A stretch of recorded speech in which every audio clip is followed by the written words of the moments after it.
Begin by simply listening. Slow down. See just how peaceful today can be. Thanks so much for being here. Greetings, children. You can call me your host, your obedient servant, Sebastian, Saint Spooky Smalls. You're killing me, Smalls. Vincent twice. You can always call me Bennett.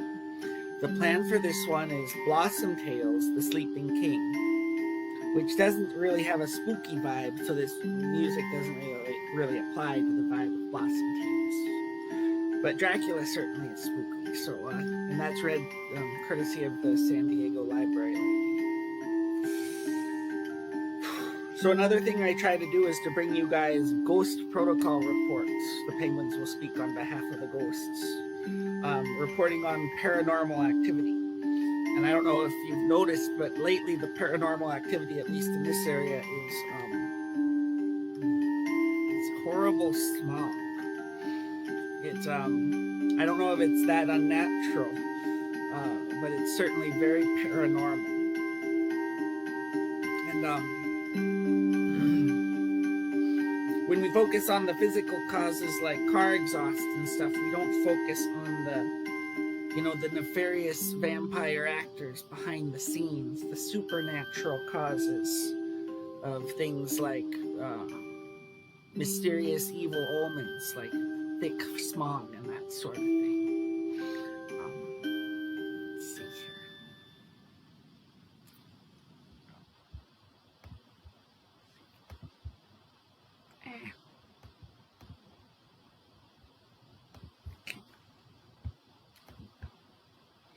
Without further ado, wish us luck.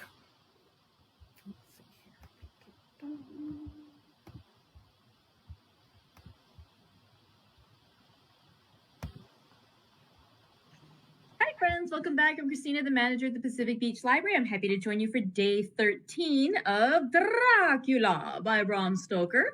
13 is a wonderfully lucky or unlucky number, however you want to look at it, which seems auspicious for reading a spooky story like Dracula. So let's start out with some wonderful tea. Today's tea is a brand new tea. I've not yet tried it. It is a little, it's a new Earl Grey tea, and it's actually called Dorian Gray. It's like the picture of Dorian Gray, which is another book I grabbed off our shelf, which I also have not read. If we want to go ahead and maybe consider this for our next read aloud, or we'll see what else we end up doing. But the tea is what I'm trying today. So the Dorian Gray black tea, which is from Point Loma Teas, if anyone is interested in trying it, it says that the ingredients are black tea, essential fruity note of bergamot, apple, cornflowers, linden, and mallow petals. I don't even know what linden is, but I'm excited to try it in tea. So let's go give that a taste. And I realized too that, since it says to only steep it for 3 to 5 minutes, I actually did pull out the tea leaves this time. So now we just have our tea with the proper amount of steeping time. Let's go ahead and give that a taste and see how that comes out today. It has a really pretty color to it. It's like, from here, I'm not sure how it's photographing on the video, but from my angle, it's like a light brown color, but it almost has like a reddish hue to it. It's very pretty. Ooh. Ooh, okay, hang on. I want a little bit more. That's terrible, but it just smells so good. Let's see. Hi.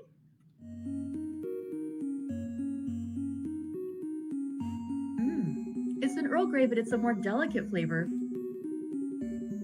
Ooh. It reminds me of something. I'm trying to think what it is it reminds me of. It's not sweet, but it reminds me of something sweet. Oh, I may have to have a few more cups of this before I can figure out what it is. It does say it has apple, cornflowers, linden, and mallow along with the bergamot and the black tea. It has a really nice flavor. Helen commented that linden flower tea is very calming. I don't think I've had linden specifically, so I'm not sure if that's the smell I'm identifying, but something in it smells very good. It's a delicate flavor. It's not as strong as the like a standard Earl Grey or even the one that I had yesterday, the Earl Grey de la Creme. But it's wonderful. Oh, that's really good. I highly recommend that one if anyone wants to try some. It is the Dorian Gray tea. As I said, similar to the portrait of Dorian Gray, but instead this time it is the tea of Dorian Gray. It's delicious. Okay, let's talk a little bit about yesterday's chapter in Dracula. Yesterday we read chapter 12, and chapter 12 started with, or we had ended the previous chapter with Lucy not sure if she was going to make it through the night. And when Dr. Stewart goes in, they find out that, that's when they realize that the maids have been drugged. And they never do exactly say who drugged them. I mean, I assume it's somehow Dracula related, but he couldn't get into the house initially, so I'm not exactly sure when he had time to drug the wine, but it must be Dracula related. But yeah, the maids are drugged, the mother is dead, and Lucy is barely clinging to life. Van Helsing and Dr. Seward are able to stabilize her health, and in fact, they're able to bring her back a little bit when, I see some more folks coming in. They're able to stabilize her when Quincy Morris, the American friend who had tried to also to wed Lucy but was rejected by her in favor of Arthur Holmwood. Arthur comes to visit on behest of Arthur just to check on how she's doing. And when he comes in, they say, "We need your blood. Will you please do another transfusion?" And he says, "Of course, anything for Lucy." So they hook him up to like the hose or whatever it is they're using to do the blood transfusion for Lucy. And afterwards, Lucy seems to be a bit restored, but not as much as she had been. And what's interesting here too is that Quincy talks with Dr. Seward, and he says how it seems to me that from what I gather from what you said, I'm not the first one who's given Lucy blood. It sounds like you've given blood, the doctor's given blood, and I suspect that Art also gave blood because he looked rather weak when I saw him a few days ago, and it's kind of strange that she would be so weakened like that. And he said it reminded him of when he was in Argentina on the Pampas, and he had a mare that I was fond of go to grass all in a night. One of those big bats that they call vampires had got at her in the night, and what with his gorge in the vein left open, there wasn't blood left in her to stand up. So that's another instance where the suggestion that vampires, at least on the radar, even though of course they're just talking about the vampire bat, not a vampire person. But again, that's sort of starting to come out there again, that there must be some way, some place that blood is going, because if she's received 4 transfusions of blood, for her to be as weak as she was, the blood must be going somewhere. And that's what they're saying. What took that blood out? And so as the chapter continues, Lucy is not doing well. Quincy leaves, Arthur comes. They've also interspersed this with 2 letters from Mina Harker. And Mina says basically that, her husband is doing better. He's gone back, and his employer, Mr. Hawkins, Harker and Hawkins, it's hard to remember sometimes. Her husband, Jonathan Harker, was sort of adopted by his employer, Mr. Hawkins, who has said, I've known you for years, I trust you, I care for you, I don't have any children, I'd basically like to adopt you and have you take over the business, and you're welcome in my home, and I've left you everything, and it's a good thing, and they're very happy. The very next day, though, she writes a letter again saying that you wouldn't believe it, but Mr. Hawkins has died very suddenly, and so, we're quite distraught about that. Jonathan is feeling unhappy about things. He is very nervous, especially after the ordeal that he's just had in Transylvania, and so we will see you soon, because Jonathan is going to be going to London for the funeral service of Mr. Hawkins, and so I will try to come over and see you. I long to see you, it's been so long. So that's between the correspondence that Mina sends to Lucy, which is noted each time that was unopened by Lucy, because Lucy is, of course, too ill to open those letters. Meanwhile, too, there's a little bit interspersed from Patrick Hennessy, who is somebody else who works at the lunatic asylum, and he basically has another instance of Renfield being a bit crazy. Now, let's go back to the key stuff of this chapter. Lucy's health is fading quickly, and by September 20th, they're pretty sure that she's not going to make it. And indeed, she has not. And so Seward is telling the story of what Lucy's last moments. And basically that Arthur Holmwood has also come to visit. And they look at Lucy, and she's just getting worse and worse, the 2 doctors. And they call up Arthur to see him. And then they look also at her neck. The two doctors, sorry, this is when out before Arthur comes back into the room. They look at her neck and they remove the flowers and also the silk handkerchief that Dr. Van Helsing had put around Lucy's neck, and they see that the wounds on her neck have absolutely disappeared after being there for so long. Lucy is dying, and it's interesting too because she has these moments where her breathing is gentle and soft, and then her breathing gets sharp, and they use the word stertorous, excuse me. And each time when she's breathing softly, which seems to be in her natural state, as she starts to come awake, she clutches the garlic wreath to her chest with like gratitude because this thing gives her security.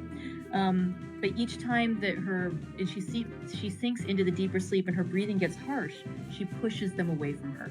And so it's an interesting thing of like seeing the two natures of Lucy as she is and Lucy as she's becoming on the influence of the vampires. And so as Lucy is having her last moments, they do call up Arthur to come say goodbye to her. And she basically is like, oh, I'm so glad to see you. And as Van Helsing goes in to kiss her, Van Helsing says, no, don't kiss her. Just hold her hand. It will be better. And then suddenly Lucy has another of those changes again where she falls asleep. And when she awakens, it seems that her breathing is different. Her eyes are hard and dull, and her gums, because they've drawn back so much, it makes her teeth look longer and sharper. And so we know this is Lucy in her vampire state, and she indeed calls to Arthur in a different voice to come closer so that she may kiss him. As he approaches, Van Helsing flings him aside and is like, no, not on your life, not for your living soul and for hers. What I find fascinating about this scene too is that Van Helsing, he's disturbed by this, but he recognizes that the doctor is trying to help Lucy and that Lucy's dying, so he doesn't get upset about it.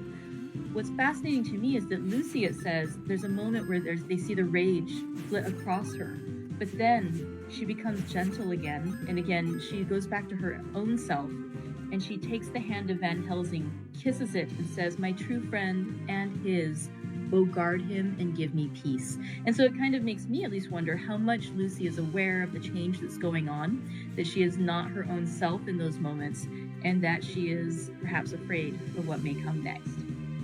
What we see in this realm, though, is that Lucy does die, and Arthur goes off to cry, and Van Helsing, once he observes to Dr. Seward that it is not the end, that it is only the beginning. And Dr. Seward notices, too, that Lucy, it seems, is becoming almost refreshed in her death, that she looks healthier, and that her lips have lost their pallor, and it seems that the blood now is going back into restoring her youth and her beauty, now that it is no longer needed to work her heart. So, the chapter ends with the immortal words, we can do nothing as yet, wait and see. But the wait is done. Let's find out what happens now in chapter 13 of Dracula. Right, chapter 13, Dr. Seward's diary continues. The funeral was arranged for the next succeeding day, so that Lucy and her mother might be buried together. I attended to all the ghastly formalities, and the urbane undertaker proved that his staff was afflicted, or blessed, with something of his own obsequious suavity. Even the woman who performed the last offices for the dead remarked to me, in a confidential, rather professional way, when she had come out from the death chamber, "She makes a very beautiful corpse, sir. It's quite a privilege to attend on her. It's not too much to say that she will do credit to our establishment." I noticed that Van Helsing never kept far away. This was possible from the disordered state of things in the household. There were no relatives at hand, and as Arthur had to be back the next day to attend at his father's funeral, we were unable to notify anyone who should have been bidden. Under the circumstances, Van Helsing and I took it upon ourselves to examine papers, etc. He insisted upon looking over Lucy's papers himself. I asked him why, for I feared that he, being a foreigner, might not be quite aware of English legal requirements, and so might in ignorance make some unnecessary trouble. He answered me, I know. You forget that I am a lawyer as well as a doctor. But this is not altogether for the law. You knew that when you avoided the coroner. I have more than him to avoid. There may be papers more, such as this. As he spoke, he took from his pocketbook the memorandum which had been in Lucy's breast, and which she had torn in her sleep. When you find anything of the solicitor, who is for the late Mrs. Westenra, seal all her papers and write him tonight. For me, I watch here in the room, and in Miss Lucy's old room all night, and I myself search for what may be. It is not well that her very thoughts go into the hands of strangers. I went on with my part of the work, and in another half hour had found the name and address of Mrs. Westenra's solicitor, and had written to him. All the poor lady's papers were in order. Explicit directions regarding the place of burial were given. I had hardly sealed the letter when, to my surprise, Van Helsing walked into the room saying, "Can I help you, friend John? I am free, and if I may, my service is to you." "Have you got what you look for?" I asked, to which he replied, "I did not look for any specific thing. I only hope to find, and find I have, all that there was. Only some letters and a few memoranda, and a diary new begun. But I have them here, and we shall for the present say nothing of them. I shall see that poor lad tomorrow evening, and with his sanction I shall use some." When we had finished the work in hand, he said to me, "And now, friend John, I think we may to bed. We want sleep, both you and I, and rest to recuperate. Tomorrow we shall have much to do, but for the tonight there is no need of us, alas." Before turning in, we went to look at poor Lucy. The undertaker had certainly done his work well, for the room was turned into a small chapelle ardente. There was a wilderness of beautiful white flowers, and death was made as little repulsive as might be. The end of the winding sheet was laid over the face. When the professor bent over and turned it gently back, we both started at the beauty before us, the tall wax candle showing a sufficient light to note it well. All Lucy's loveliness had come back to her in death, and the hours that had passed, instead of leaving traces of decay's effacing fingers, had but restored the beauty of life, till positively I could not believe my eyes that I was looking at a corpse. The professor looked sternly grave. He had not loved her as I had, and there was no need for tears in his eyes. He said to me, "Remain till I return," and left the room. He came back with a handful of wild garlic from the box waiting in the hall, but which had not been opened, and placed the flowers amongst the others on and around the bed. Then he took from his neck, inside his collar, a little gold crucifix, and placed it over the mouth. He restored the sheet to its place, and we came away. I was undressing in my own room when, with a premonitory tap at the door, he entered, and at once began to speak. Peremptory is what I think it should be. With a premonitory tap at the door, he entered, and at once began to speak.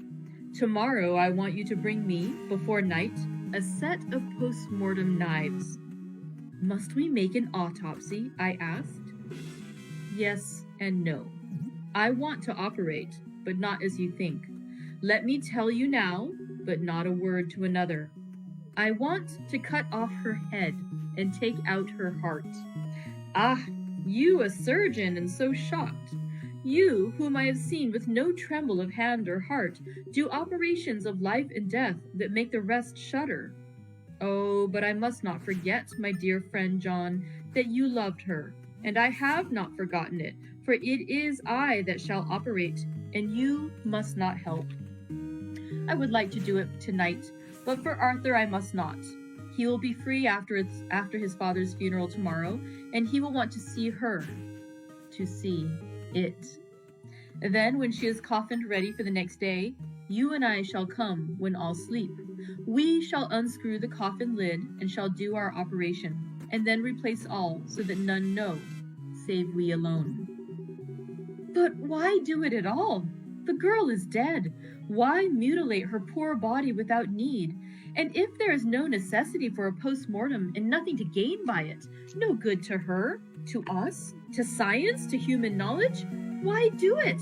Without such, it is monstrous."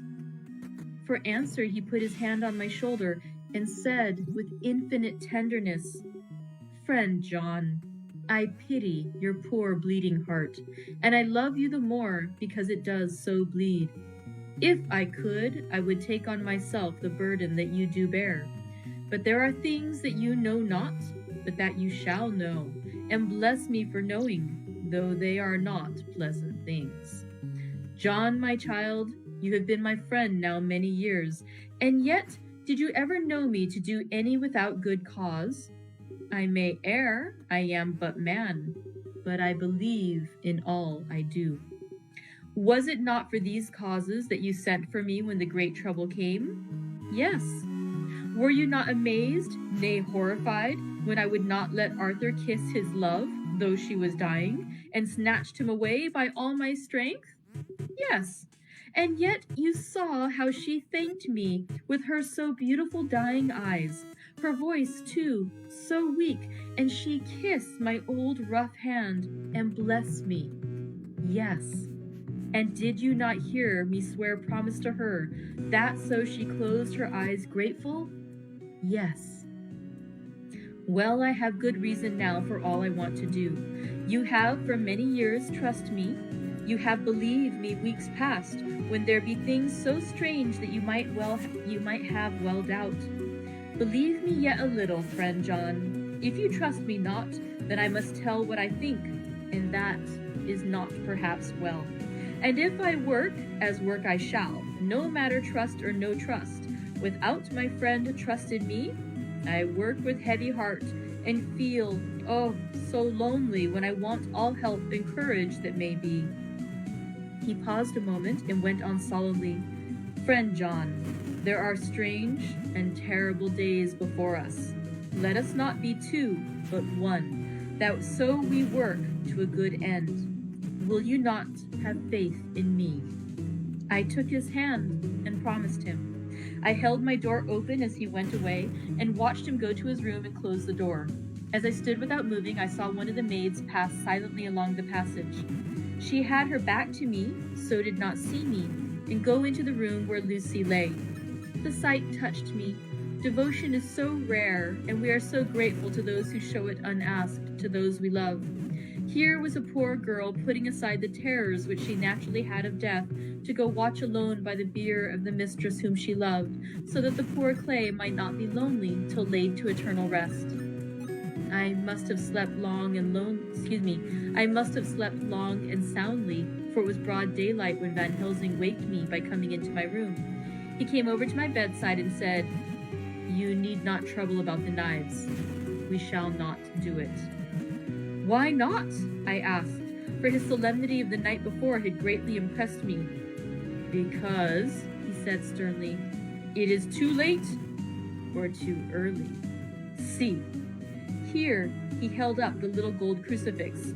This was stolen in the night. How stolen? I asked in wonder, since you have it now. Because I get it back from the worthless wretch who stole it, from the woman who robbed the dead and the living. Her punishment will surely come, but not through me. She knew not altogether what she did, and thus, unknowing, she only stole. Now we must wait. He went away on the word, leaving me with a new mystery to think of, a new puzzle to grapple with. The forenoon was a dreary time, but at noon the solicitor came, Mr. Markand, of Holman, Sons, Markand, and Litterdale. He was very genial and very appreciative of what we had done, and took off our hands all cares as to details. During lunch he told us that Mrs. Westenra had for some time expected sudden death from her heart, and had put her affairs in absolute order. He informed us that, with the exception of a certain entailed property of Lucy's father, which now, in default of direct issue, went back to a distant branch of the family, the whole estate, real and personal, was left absolutely to Arthur Holmwood. When he had told us so much, he went on, Frankly, we did our best to prevent such a testamentary disposition, and pointed out certain contingencies that might leave her daughter either penniless or not so free as she should be to act regarding a matrimonial alliance. Indeed, we pressed the matter so far that we almost came into collision, for she asked us if we were or were not prepared to carry out her wishes. Of course, we had then no alternative but to accept. We were right in principle. In 99 times out of 100, we should have proved, by the logic of events, the accuracy of our judgment. Frankly, however, I must admit that in this case, any other form of disposition would have rendered impossible the carrying out of her wishes. For by predeceasing her daughter, the latter would have come into possession of the property, and even had she only survived her mother by 5 minutes, her property would, in case there were no will, and a will was a practical impossibility in such a case, have been treated at her decease as under intestacy. In which case, Lord Godalming, though so dear of a friend, would have had no claim in the world, and the inheritors, being remote, would not be likely to abandon their just rights for sentimental reasons regarding an entire stranger. I assure you, my dear sirs, I am rejoiced at the result. Perfectly rejoiced. He was a good fellow, but his rejoicing at the one little part in which he was officially interested of so great a tragedy was an object lesson in the limitations of sympathetic understanding. He did not remain long, but said he would look in later in the day and see Lord Godalming. His coming, however, had been a certain comfort to us, since it assured us that we should not have to dread hostile criticism as to any of our acts. Arthur was expected at 5 o'clock, so a little before that time we visited the death chamber. It was so in very truth, for now both mother and daughter lay in it. The undertaker, true to his craft, had made the best display he could of his goods, and there was a mortuary air about the place that lowered our spirits at once. Van Helsing ordered the former arrangement to be adhered to, explaining that, as Lord Godalming was coming very soon, it would be less harrowing to his feelings to see all that was left of his fiancée quite alone. The undertaker seemed shocked at his own stupidity, and exerted himself to restore things to the condition in which we had left them the night before, so that when Arthur came, such shocks to his feelings as we could avoid were saved. Poor fellow! He looked desperately sad and broken. Even his stalwart manhood seemed to have shrunk somewhat under the strain of his much-tried emotions. He had, I knew, been very genuinely and devotedly attached to his father, and to lose him, and at such a time, was a bitter blow to him. With me he was warm as ever, and to Van Helsing he was sweetly courteous, but I could not help seeing that there was some constraint with him. The professor noticed it too, and motioned me to bring him upstairs. I did so, and left him at the door of the room, as I felt he would like to be quite alone with her, but he took my arm and led me in, saying huskily, "You loved her too, old fellow. She told me all about it, and there was no friend had a closer place in her heart than you. I don't know how to thank you for all you have done for her. I can't think yet." Here he suddenly broke down, and threw his arms round my shoulders, and laid his head on my breast, crying, "Oh, Jack, Jack, what shall I do? The whole of life seems gone from me all at once, and there is nothing in the wide world for me to live for." I comforted him as well as I could. In such cases, men do not need much expression. A grip of the hand, the tightening of an arm over the shoulder, a sob in unison, are expressions of sympathy dear to a man's heart. I stood still and silent till his sobs died away, and then I said softly to him, "Come and look at her." Together we moved over to the bed, and I lifted the lawn from her face. God, how beautiful she was! Every hour seemed to be enhancing her loveliness. It frightened and amazed me somewhat, and as for Arthur, he fell a-trembling, and finally was shaken with doubt as with an ague. At last, after a long pause, he said to me in a faint whisper, "Jack, is she really dead?" I assured him sadly that it was so, and went on to suggest, for I felt that such a horrible doubt should not have life for a moment longer than I could help, that it often happened that after death faces became softened and even resolved into their youthful beauty, that this was especially so when death had been preceded by any acute or prolonged suffering. I seemed to quite do away with any doubt, and after kneeling beside the couch for a while and looking at her lovingly and long, he turned aside. I told him that that must be goodbye, as the coffin had to be prepared. So he went back and took her dead hand in his and kissed it, and bent over and kissed her forehead. He came away, fondly looking back over his shoulder at her as he came. I left him in the drawing room and told Van Helsing that he had said goodbye, so the latter went to the kitchen to tell the undertaker's men to proceed with the preparations and to screw up the coffin. When he came out of the room again, I told him of Arthur's question, and he replied, "I am not surprised. Just now I doubted for a moment myself." We all dined together, and I could see that poor Art was trying to make the best of things. Van Helsing had been silent all dinner time, but when we had lit our cigars, he said, "Lord," but Arthur interrupted him. No, not that, for God's sake. Not yet, at any rate. Forgive me, sir. I did not mean to speak offensively. It is only because my loss is so recent." The professor answered very sweetly, "I only used that name because I was in doubt. I must not call you Mr., and I have grown to love you. Yes, my dear boy, to love you as Arthur." Arthur held out his hand and took the old man's warmly. "Call me what you will," he said. "I hope I may always have the title of a friend. And let me say that I am at a loss for words to thank you for your goodness to my poor dear." He paused a moment and went on, "I know that she understood your goodness even better than I do. And if I was rude or in any way wanting at that time you acted so... You remember," the professor nodded. "You must forgive me." He answered with a grave kindness, "I know it was hard for you to quite trust me then, for to trust such violence needs to understand, and I take it that you cannot trust me now, for you do not yet understand. And there may be more times when I shall want you to trust when you cannot, and may not, and must not yet understand.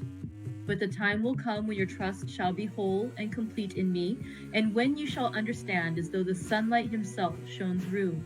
Then you shall bless me from first to last, for your own sake and for the sake of others, and for her dear sake to whom I swore to protect." "And indeed, sir," said Arthur warmly, "I shall in all ways trust you. I know and believe you have a very noble heart, and you are Jack's friend, and you were hers.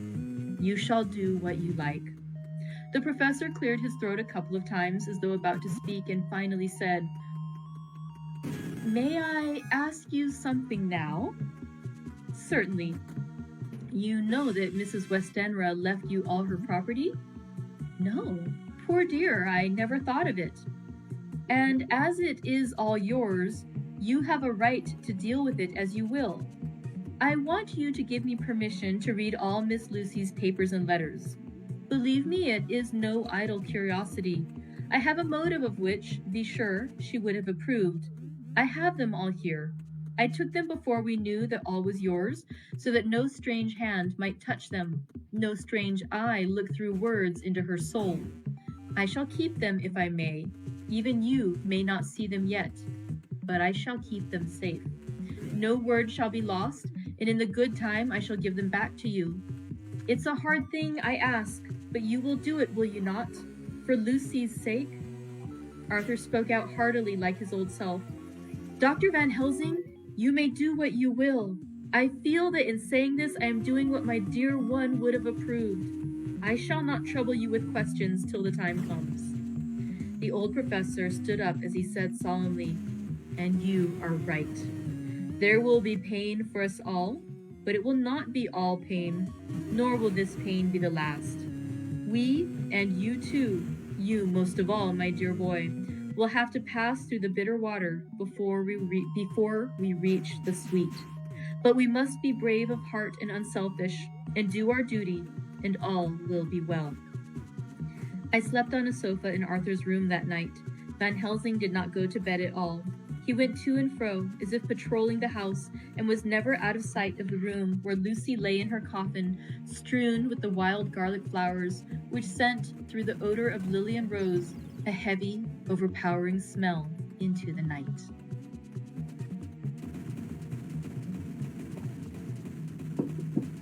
Mina Harker's journal, 22 September. In the train to Exeter, Jonathan sleeping. It seems only yesterday that the last entry was made, and yet how much between then, in Whitby, and all the world before me. Jonathan away and no news of him, and now married to Jonathan. Jonathan a solicitor, a partner, rich, master of his business. Mr. Hawkins dead and buried, and Jonathan with another attack that may harm him. Some day he may ask me about it. Down it all goes. I am rusty in my shorthand. See what unexpected prosperity does for us. So it may be as well to freshen it up again with an exercise anyhow. The service was very simple and very solemn. There were only ourselves and the servants there, one or two old friends of his from Exeter, his London agent, and a gentleman representing Sir John Paxton, the president of the Incorporated Law Society. Jonathan and I stood hand in hand, and we felt that our best and dearest friend was gone from us. We came back to town quietly, taking a bus to Hyde Park Corner. Jonathan thought it would interest me to go into the Row for a while, so we sat down. But there were very few people there, and it was sad-looking and desolate to see so many empty chairs. It made us think of the empty chair at home, so we got up and walked down Piccadilly. Jonathan was holding me by the arm the way he used to in old days before I went to school. I felt it very improper, for you can't go on for some years teaching etiquette and decorum to other girls without the pedantry of it biting into yourself a bit. But it was Jonathan, and he was my husband, and we didn't know anybody who saw us, and we didn't care if they did. So on we walked. I was looking at a very beautiful girl in a big cartwheel hat, sitting in a Victoria outside Giuliano's, when I felt Jonathan clutch my arm so tight that he hurt me, and he said under his breath, "My God." I am always anxious about Jonathan, for I fear that some nervous fit may upset him again, so I turned to him quickly and asked him what it was that disturbed him. He was very pale, and his eyes seemed bulging out as, half in terror and half in amazement, he gazed at a tall, thin man with a beaky nose and black mustache and pointed beard, who was also observing the pretty girl. He was looking at her so hard that he did not see either of us, and so I had a good view of him. His face was not a good face.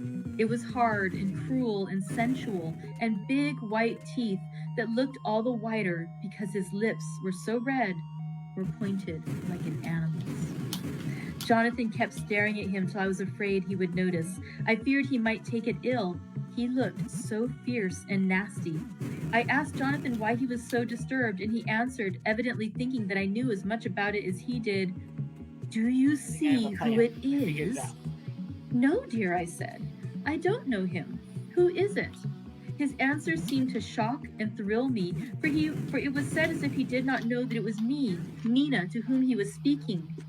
"It is the man himself." The poor dear was evidently terrified at something, very greatly terrified. I do believe that if he had not had me to lean on and to support him, he would have sunk down.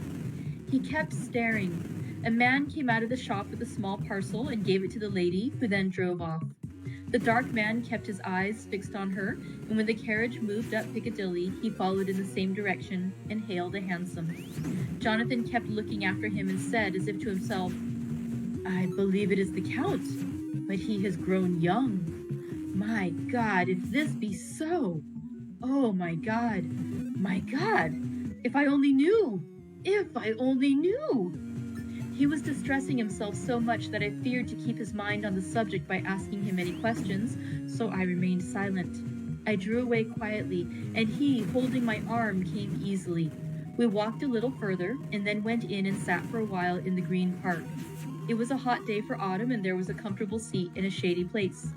After a few minutes, staring at nothing, Jonathan's eyes closed, and he went quickly into a sleep, with his head on my shoulder.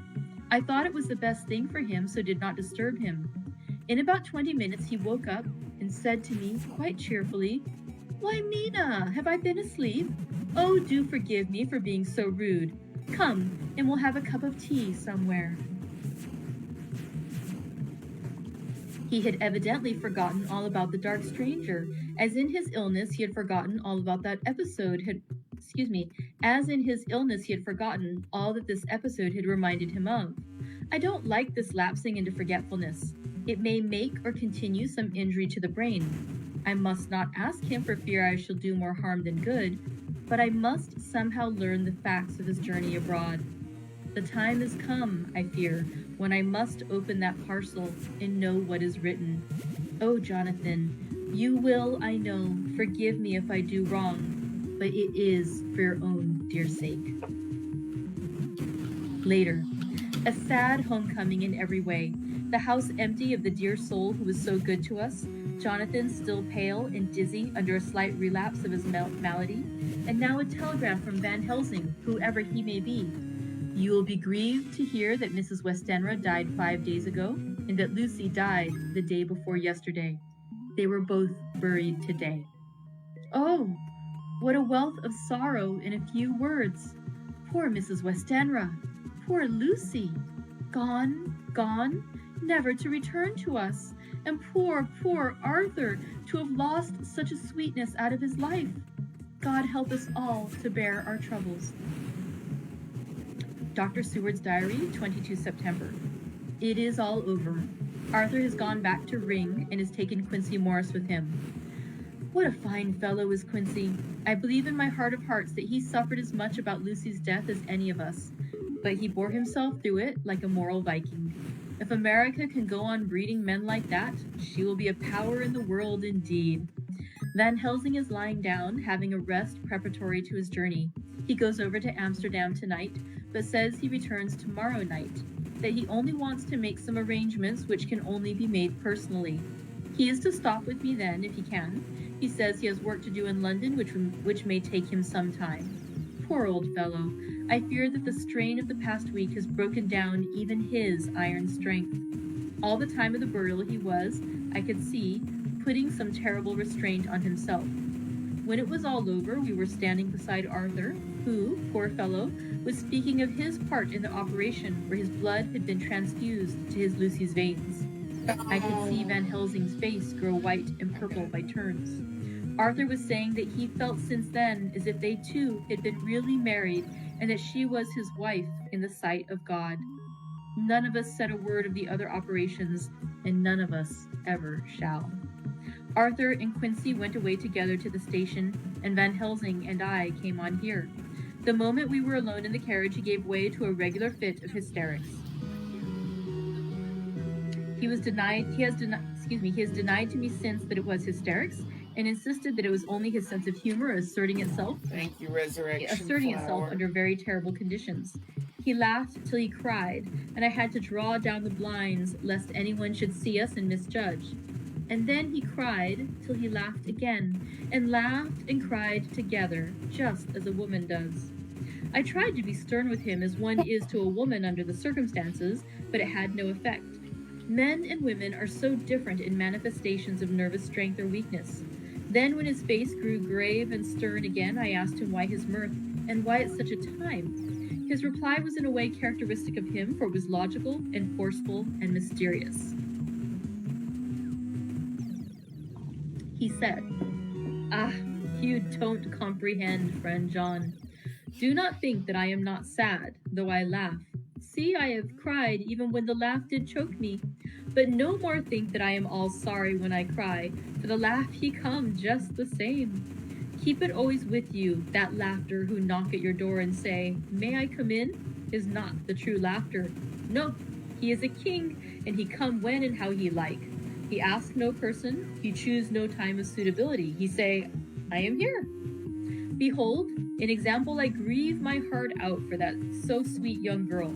I give my blood for her, though I am old and worn. I give my time, my skill, my sleep. I let my other sufferers want, that she may have all. And yet I can laugh at her very grave. Laugh when the clay from the spade of the sexton drop upon her coffin and say thud, thud to my heart, till it sends back the blood from my cheek. My heart bleed for that poor boy, that dear boy, so of the age of mine own boy, had I been so blessed that he lived, and with his hair and eyes the same. There, you know now why I love him so. And yet when he say things that touch my husband heart to the quick, and make my father heart yearn to him as to no other man, not even to you, friend John, for we are more level in experiences than father and son. Yet even at such moment, king laugh, He come to me and shout and bellow in my ear, here I am, till the blood come dance back and bring some of the sunshine that he carry with him to my cheek. Oh, friend John, it is a strange world, a sad world, a world full of miseries and woes and troubles. And yet, when King Laugh come, he make them all dance to the tune he play.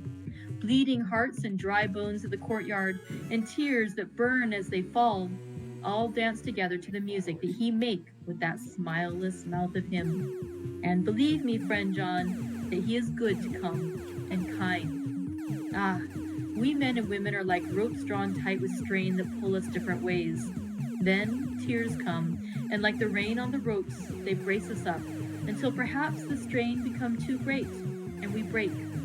But King Laugh, he come like the sunshine, and he ease off the strain again, and we bear to go on with our labor, what it may be.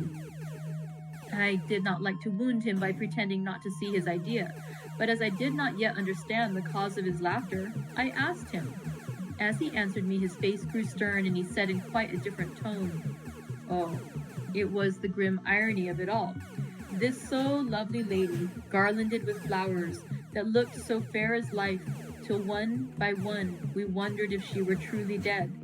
She laid in that so fine marble house in that lonely churchyard, where rest so many of her kin, laid there with the mother who loved her and whom she loved, and that sacred bell going toll, toll, toll, so sad and slow, and those holy men with the white garments of the angel, pretending to read books, and yet all the time their eyes never on the page, and all of us with the bowed head. And all for what? She is dead. So, is it not? Well, for the life of me, Professor, I said, I can't see anything to laugh at in all that. Why, your explanation makes it a harder puzzle than before. But even if the burial service was comic, what about poor Art and his trouble? Why, his heart was simply breaking. Just so. Said he not that the transfusion of his blood to her veins had made her truly his bride? Yes, and it was a sweet and comforting idea for him. Quite so. But there was a difficulty, friend John. If so that, then what about the others? Oh, then this so sweet maid is a polyandress, and me, with my poor wife dead to me, but alive by church's law, though no wits all gone, even I, who am faithful husband to this now no wife, am bigamist. I don't see where the joke comes in there either, I said, and I did not feel particularly pleased with him for saying such things. He laid his hand on my arm and said, Friend John, forgive me if I pain. I showed not my feeling to others when it would wound, but only to you, my old friend, whom I can trust. If you could have looked into my very heart then, when I want to laugh, if you could have done so when the laugh arrived, if you could do so now, when King Laugh have packed up his crown and all that is to him, for he go far, far away from me, and for a long, long time, maybe you would perhaps pity me the most of all. I was touched by the tenderness of his tone and asked why. Because I know. And now we are all scattered, and for many a long day, loneliness will sit over our roofs with brooding wings. Lucy lies in the tomb of her kin, a lordly death house in a lonely churchyard, away from teeming London where the air is fresh and the sun rises over Hampstead Hill, and where wild flowers grow of their own accord. So I can finish this diary, and God only knows if I shall ever begin another. If I do, or if I ever open this again, it will be to deal with different people and different themes, for here at the end, where the romance of my life is told, ere I go back to take up the thread of my life work, I say sadly and without hope, Fini. The Westminster Gazette, 25 September. A Hampstead mystery. The neighborhood of Hampstead is just at present exercised with a series of events which seem to run on lines parallel to those of what was known to the writers of headlines as the Kensington Horror, or the Stabbing Woman, or the Woman in Black. During the past 2 or 3 days, several cases have occurred of young children straying from home or neglecting to return from their playing on the heath. In all these cases, the children were too young to give any properly intelligible account of themselves, but the consensus of their excuses is that they have been with a bloofer lady. It has always been late in the evening when they have been missed, and on 2 occasions the children have not been found until early in the following morning. It is generally supposed in the neighborhood that, as the first child missed gave us his reason for being away that a bloofer lady had asked him to come for a walk, the others had picked up the phrase and used it as occasion served. This is the more natural, as the favorite game of the little ones at present is luring each other away by wiles. A correspondent writes us that to see some of the tiny tots pretending to be the bloofer lady is supremely funny. Some of our caricaturists might, he says, take a lesson in the irony of grotesque by comparing the reality and the picture. It is only in accordance with general principles of human nature that the bloofer lady should be the popular role at these alfresco performances. Our correspondent naively says that even Ellen Terry could not be so winningly attractive as some of these grubby-faced little children pretend and even imagine themselves to be. There is, however, possibly a serious side to the question. For some of the children, indeed, all who have been missed at night, have been slightly torn or wounded in the throat. The wounds seem such as might be made by a rat or a small dog, and although of not much importance individually, would tend to show that whatever animal inflicts them has a system or method of its own. The police of the division have been instructed to keep a sharp lookout for straying children, especially when very young, in and around Hampstead Heath, and for any stray dog which may be about. The Westminster Gazette, 25 September, extra special. The Hampstead Horror, another child injured, the bloofer lady. We have just received intelligence that another child missed last night was only discovered late in the morning under a furze bush at the Shooter's Hill side of Hampstead Heath, which is perhaps less frequented than the other parts. It has the same tiny wounds in the throat as has been noticed in other cases. It was terribly weak and looked quite emaciated. It too, when partially restored, had the common story to tell of being lured away by the bloofer lady. All right. I have no idea what the word bloofer means. I'm going to be looking that up in the annotated edition, but I think we can all guess that that bloofer lady is Lucy Westenra. We'll talk about it more tomorrow, and thank you very much for joining me today. Oh, goodness. Yeah, 2 more chapters this week. Oh, it's really getting harder and harder not to go ahead. But I like this idea of reading together so we can figure it out together. And I don't have to stress myself out trying to not reveal anything that we haven't gotten to yet as a group. So it's good. But yeah, it's good that we're doing this together. So thank you so much. I hope you have a great rest of your day, that you're enjoying a wonderful, wonderful tea of your own or something else special. And I will see you tomorrow. Bye, friends.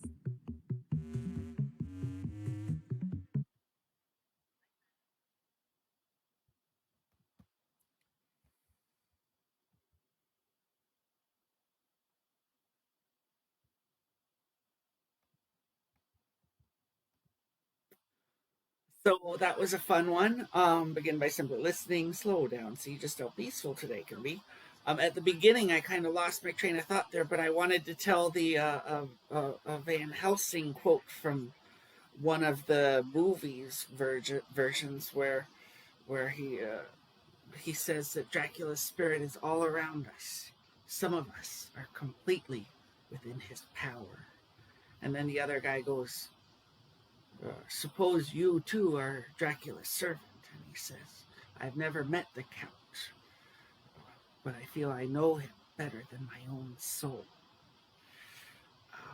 Anyway, it's a spooky thought, so I should go back here and that's not what I want to do. No, I messed it up. Okay. Again, thanks so much for swinging by. Catch you guys on the flip side.